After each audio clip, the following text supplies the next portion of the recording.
Sudarlun, anggota DPD RI asal Aceh, Sudirman alias Haji Uma mengunjungi lokasi kebakaran di Desa Alubungkuh, Kecamatan Pirak Timur, Aceh Utara. Selain melihat langsung lokasi kebakaran, Haji Uma juga menjenguk dan berdiskusi dengan korban kebakaran dan ikut bermain bersama anak-anak korban kebakaran. Sementara itu, saat bertemu korban yang mengalami luka, Muridayani, Haji Uma akhirnya berhasil membujuk yang bersangkutan untuk bersedia diobati ke rumah sakit.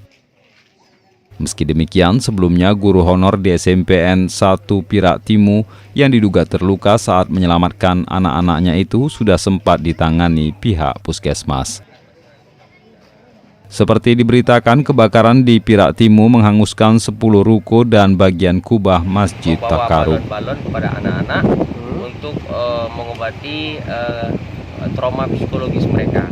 Nah, alhamdulillah kita lihat memang situasi pengungsi yang sudah terkoordinir sudah agak lumayan tenang. Kita juga memberikan sedikit motivasi, memberikan sedikit nasihat kepada mereka agar